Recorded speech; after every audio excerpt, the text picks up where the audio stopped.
This video is all about low salt umeboshi. We've got three types here, and these beautiful big and small umeboshi. This is what we're making today. I was inspired after Wakayama Museum. This is the home of umeboshi plums, and there was all sorts: low salt, high salt, different flavors with mango and different flavors. And I wondered to myself, how can I make these myself? I've got to make them better without the preservatives. So here we have low salt and honey umeboshi. This is a 3 kilo bag of umeboshi plums. And I got these and they're a little bit green, so I put them into a paper bag and I'm going to let them ripen up a little bit. Now you can use apricots, I heard, but these are umeboshi plums. After a few days you can see they're starting to get a bit more yellow and ripe, and I like this because they're not so sour. I give them another day and they're definitely ready. You can see them yellow here. So they're ready to get started for this recipe for low salt umeboshi plums. Now this bit is quite time consuming. You got to pick out all the stems. You don't want those in there because when you're eating them, they'll get in your teeth. Now, it took quite a long time. Now, the normal salt content is 18 to 25% salt. I thought that's too much. So these ones are 12%. I might make future ones with lower amounts, but this is okay for me at this moment. 360 grams of salt for those 3 kilograms. 1 kilogram of plum is 120 grams of salt. Now you need a vessel. This is a traditional Japanese fermenting vessel, and I find it clean and easy to store that, but you can use a container as well. You just give them a light wash at first with water. Then you need to dip them in some sake just to sterilize it a little bit and roll it in the salt. That's 360 grams of salt in that container there. And then we put them in the vessel. I've lined it with a plastic bag just to make it a little easier and more sterile. Now just one by one we're rolling them in the salt and we're filling it in the vessel, squashing it down a little bit and compacting it in there, and then putting the salt, the extra salt, around the edges. This is just to keep the bacteria and the fungus down and get the fermenting process going and the juice to come out. You can see I've put the extra salt there, and we're going to need to weigh it down, and I'm using a garden rock and I'm putting it in a bag to keep it sterile, and then I'm just going to put it on the top of the plums and we're going to squash it down to squeeze the juice out in the fermenting process. I put that on the top with a plate. I put the lid on, and then now this is going to start the process, and we just need to wait and watch. Now while we're doing this, I made some shiso leaves. These are the red leaves. You can get them green as well, but this is going to give the beautiful red color. The shiso leaves need 10% salt.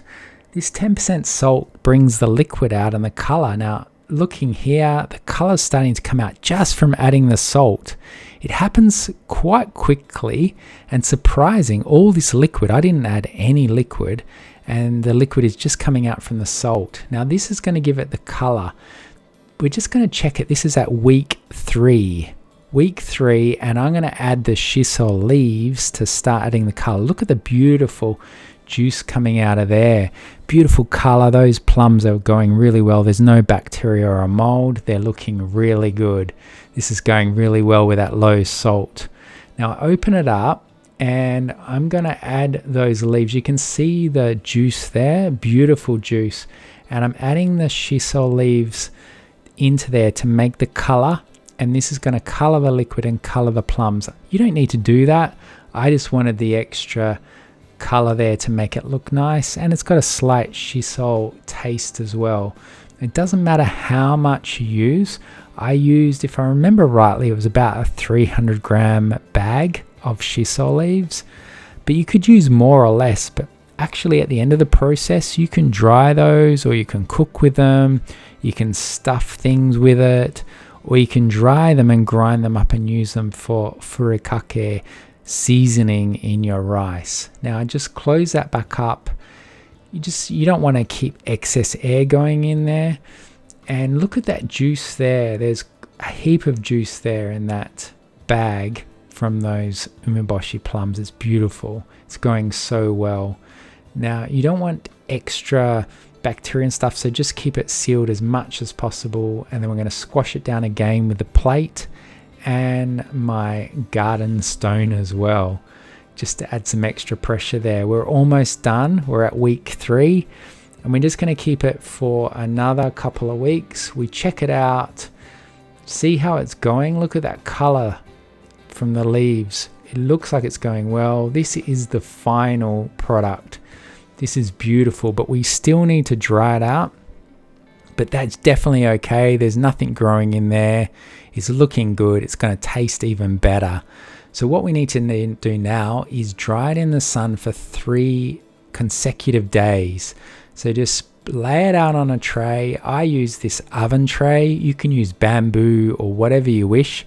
I put some baking paper on there, and you're just going to lay it out equally spaced so the airflow gets going in there. And this just helps with the fermenting process on the skin of the umeboshi. This is the final stage, just to be sure it's not going to get bacterial overgrowth or fungal overgrowth. So we put it on the tray there. It's looking good. We need to lay all of them out now. It's getting quite full there, and I actually had to do 2 trays. This is only one, and I'm putting the shisol leaves on there as well, evenly spaced to help with the airflow.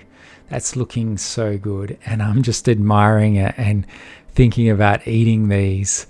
They look so delicious. And there's one odd one at the corner there with orange color. It didn't get so much of the shisol leaf coloring.